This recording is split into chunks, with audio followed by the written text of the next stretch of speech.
The UK national identity crisis, the social contract question, Tory Democracy 2.0, and the second Grand Remonstrance.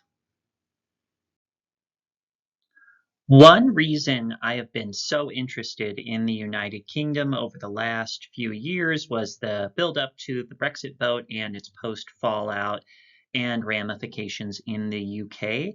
There's been a lot of discussion inside the United Kingdom about the future vision of the UK and about questions relating to the individual national identities of its peoples.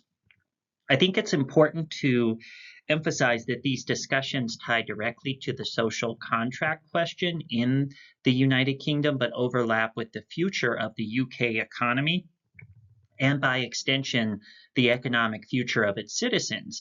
In today's age, not just in the United Kingdom, but in many other countries that face new challenges and uncertain futures, it's important to focus on how to reconceptualize the cultural and social contracts of the past in order to address the problems of the current times. Even if you supported Brexit, and many did for the sovereignty question, there is no way it wouldn't come without costs or fallout, both economically and otherwise. There still needs to be a positive answer to the future of the UK in a post-Brexit world rather than just a negative answer of quote unquote no to Brussels. And that positive and negative definition isn't the typical emotional definition of good or bad. This is saying positive in the sense of an additive answer. This is what we will do versus a negative answer, which is subtractive, just saying, no, we won't do this. And there are many competing answers to what the future of the United Kingdom should be. I am not interested in saying what is the right answer. I wanted to emphasize that the economic malaise and relative underperformance of the UK compared to its peers places ever more urgency and importance on a cohesive social contract answer, both for its citizens, but also addressing the economic future of the United Kingdom. Also, one answer will typically begot more questions. So there really isn't a silver bullet and there isn't an easy answer. I am, of course, always interested in the macroeconomic question and the macro debt bonded slave question, which we've talked about in relation to the Bank of England. And the problem here is that when you have less resources and economic pressures that are not as positive, there is less ability and wiggle room to be able to address the fundamental problems in a society, which again places ever more pressure on the social contract question.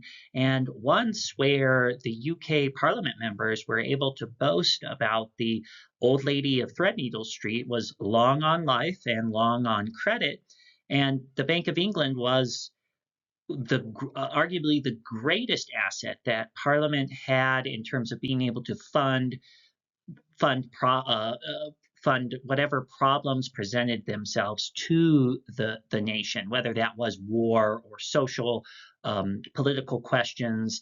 The Bank of England was the greatest asset. With ever more economic pressures, though, and economic uncertainty, now you could argue that Parliament members should be much more fearful and a little bit panicked that the old lady of Threadneedle Street is not as long on life and long on credit. And what that means by extension is that the United Kingdom individual citizen, by extension, is less able to have the flexibility as well to address the broader societal problems as well. And so, again, the economic does tie back into the political and the social questions as well.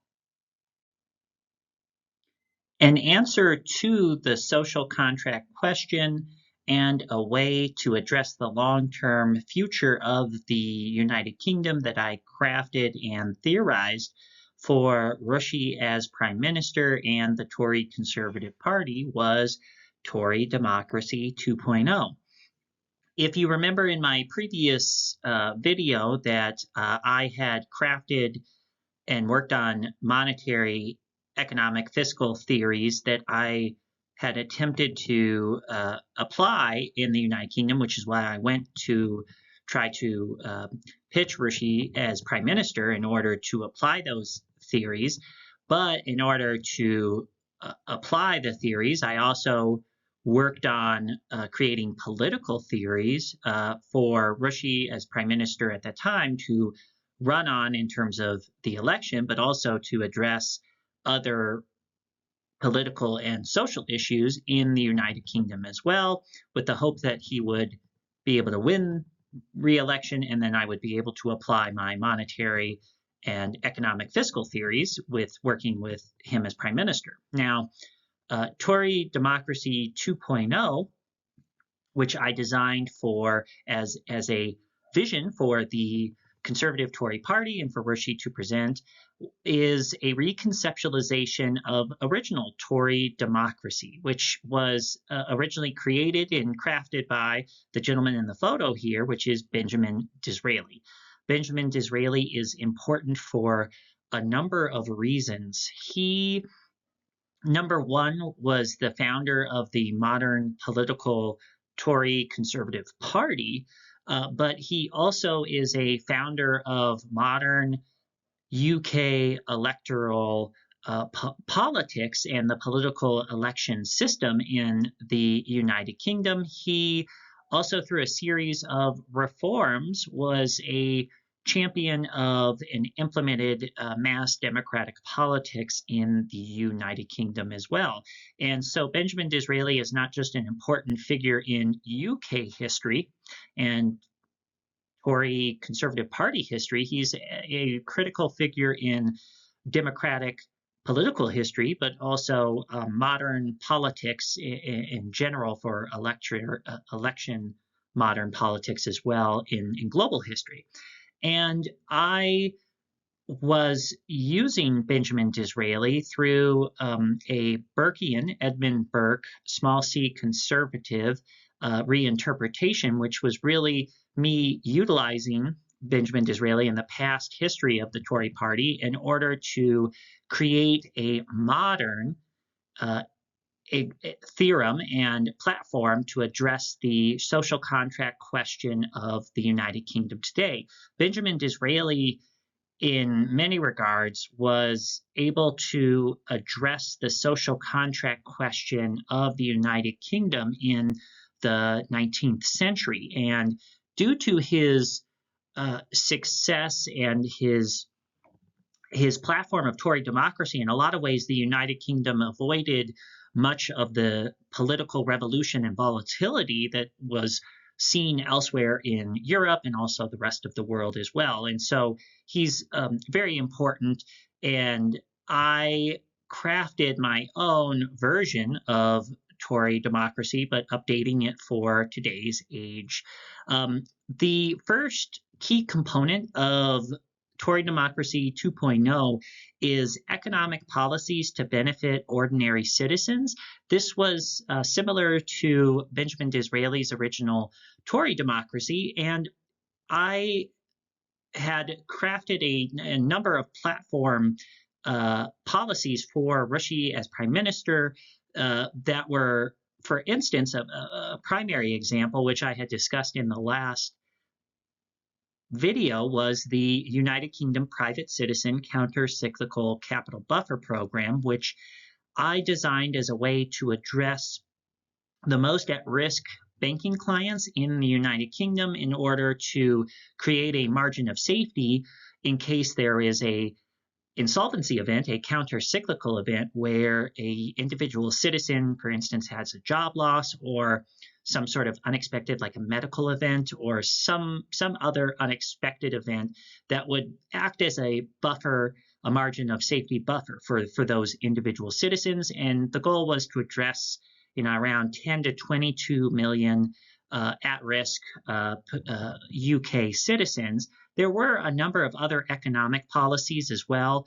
The goal was, with my economic development and economic theorems, was to drive long-term economic growth in the UK, but also increase UK average income. So to increase long-term, of course, the earning potential of individual UK citizens, with the indirect benefit being that that would also increase the UK tax revenue. So if your individual citizens are earning more, have higher earning potential, they're also paying more in taxes, which increases the revenue and income for the national government, which is very important, of course, to help pay down the national debt. Now, Benjamin Disraeli, one of his key original slogans, campaign slogans, was "Trust the people." And I created for Rishi the campaign slogan, which was "Trust the people, enrich the citizen to enrich the nation." And so again, the focus was through a series of different economic policies, long-term, not just providing relief to the individual citizen at risk, but also driving long-term UK citizen income and earning potential. So that way it would end up increasing national revenue as well in the long term. My personal thought was that Benjamin Disraeli would probably love to campaign on that type of a slogan: trust the people, enrich the citizen to enrich the nation. And so that was the sort of campaign slogan that I had come up with. Another key component, though, of Tory Democracy 2.0 is a reinvigoration of mass democratic politics. And here I actually tried to reinterpret how mass democratic politics could be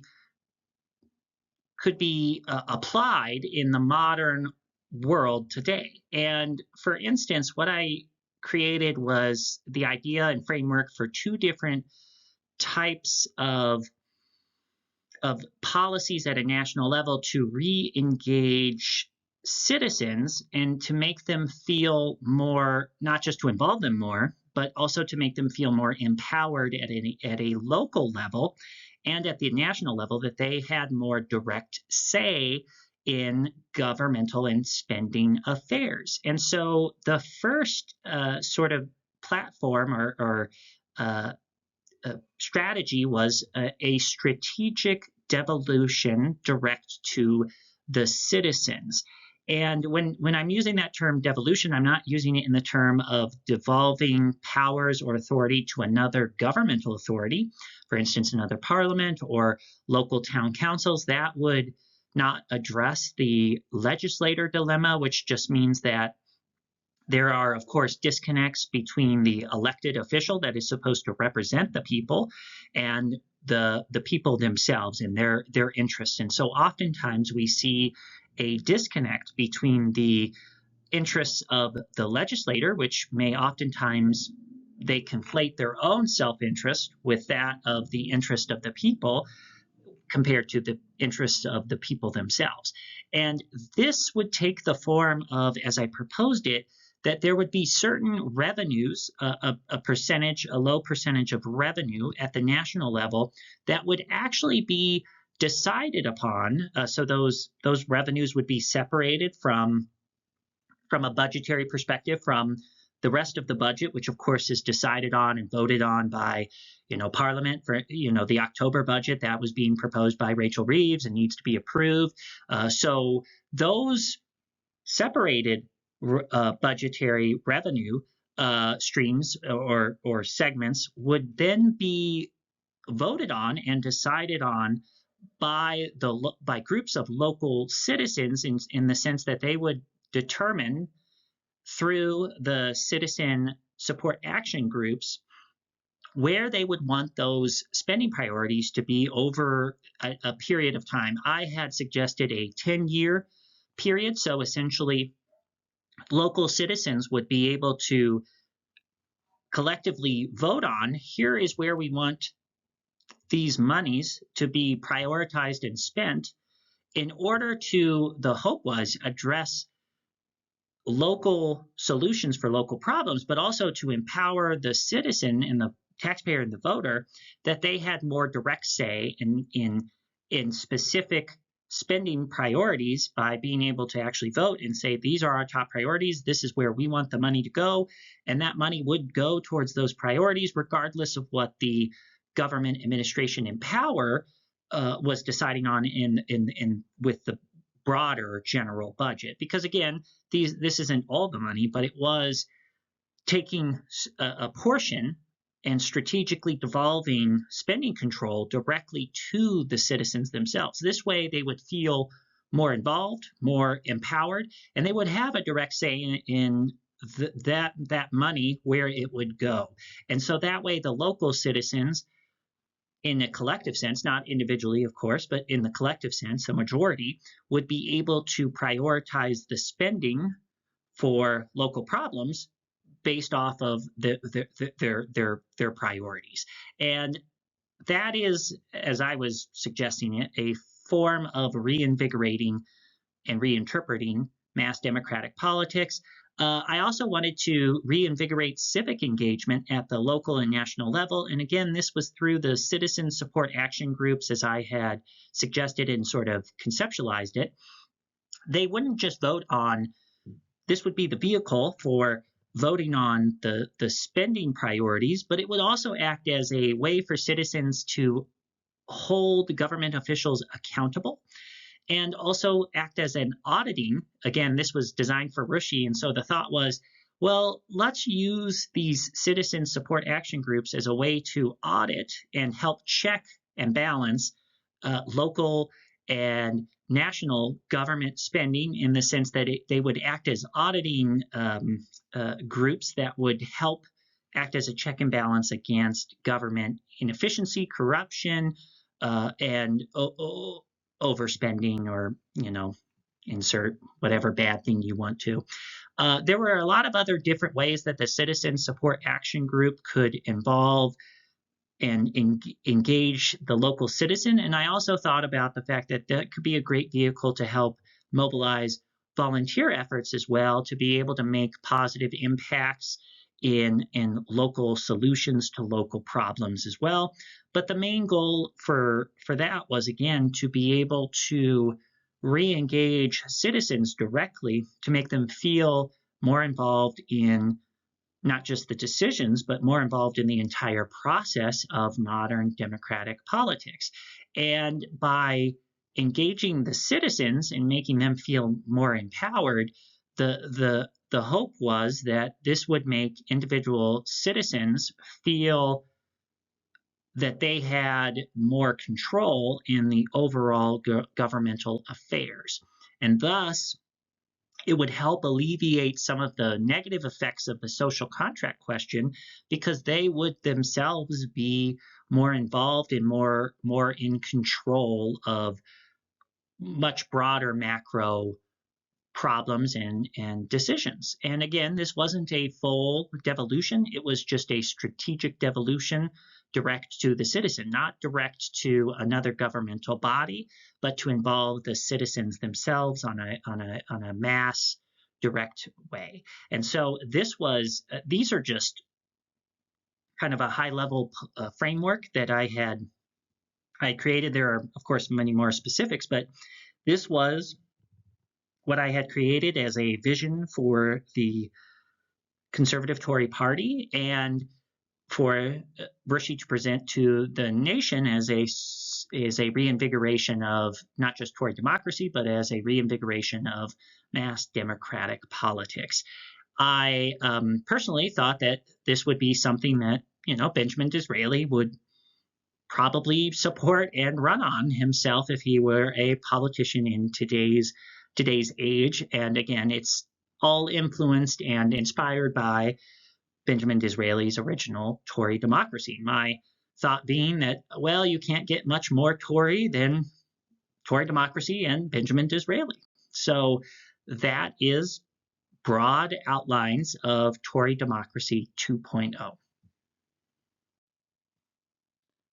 Unfortunately, I was unable to, in the end, meet with Rishi in order to present not just all those economic, fiscal, monetary theorems, but also the political theorems like Tory Democracy 2.0, What, to tell the story very briefly, what ended up happening was that one does not simply door knock 10 Downing Street and ask to get added to the Prime Minister's calendar and schedule. So I had to get a little creative. I wasn't really sure, but I decided to go to the Conservative Tory Party headquarters, not the campaign, but the administrative headquarters, and that's tucked away. It's not that far from Westminster, but that was I had hoped to be the best opportunity to try to meet with somebody in person, to be able to explain the situation. I had some deliverables and essentially trying to get the chain or the word up the chain of command to Rishi and trying to meet with him. It was a long shot, a Hail Mary. It was not going to happen. I mean, the odds were essentially null. There were nothing. But you don't know if you don't try. And so I went to the party headquarters at first and rang. Unfortunately, nobody answered. But I rang a couple times. Trying to get somebody, because there's a gate, and you got to get in. I ended up going down the street, because I had come all the way. I went down the street to the Two Chairmen St. James, which is just a pub down the street, and ended up having a couple pints because what I wanted to do was give it some time. Since I was already there, I might as well try a second time to see if I could get in and talk to somebody at the Tory party, and like a party official, and just again trying to get somebody to explain the situation and see if I could meet with Rishi or somebody to get the information to Rishi. So returning the second time, though, to the party headquarters, I rang again and nobody answered, but there was a couple people outside, and a nice gentleman, a security officer, ended up asking me, why I was there. And I explained that I was trying to set up a meeting with somebody and physically talk to somebody. And he was very nice. He ended up essentially saying, well, let me go see if I can find somebody. And so he went in and ended up coming back out. I was kind of a little hopeful, like, oh, maybe this will work out. And unfortunately, everybody was occupied with conference calls and meetings. It was a tough period because of the fact that it was the election, and even though I thought that that was a great opportunity for me, and well, for there was a need because the Tory party was not doing well, and that the problem was though that they were probably in damage control mode on conference calls, etc., and so they were just so busy in damage control mode that I was unable to in the end pitch or meet with anybody from the Tory party. But I didn't want my work to just go to waste. And so on my way back, I was trying to figure out, well, what's a backup plan for all of the work I had done in relation to specifically the United Kingdom. And what I decided, I had an idea, which was to create and launch the second Grand Remonstrance. And so it's important to highlight, first of all, the history of the first Grand Remonstrance, which I'll go into more later. But in December of 1641, Parliament, the English Parliament, had presented a list of grievances to Charles I, of course, the monarch. And they were led by a group of parliamentary leaders like John Pym, George Digby, John Hampden. And what the premise, of course, was multiple-fold. The build up to the first Grand Remonstrance. It's very important, and if you're in the UK, you know about it. It's one of the most critical moments of UK history.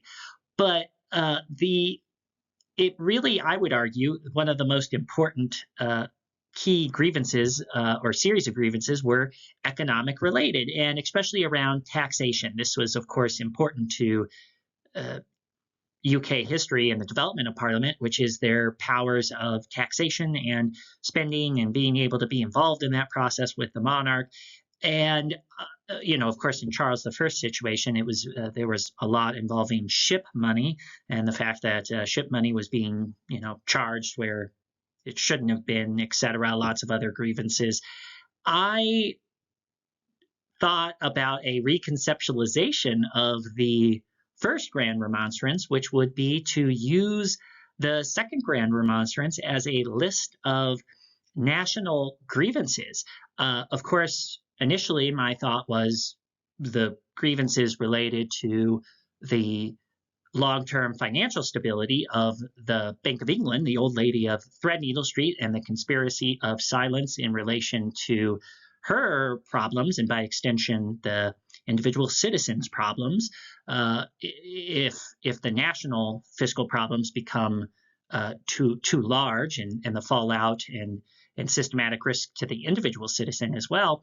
But I realized that the second Grand Remonstrance can, of course, and would be addressed to Parliament from the UK citizen, taxpayer, voter, laborer, and shopkeeper, regardless of political affiliation.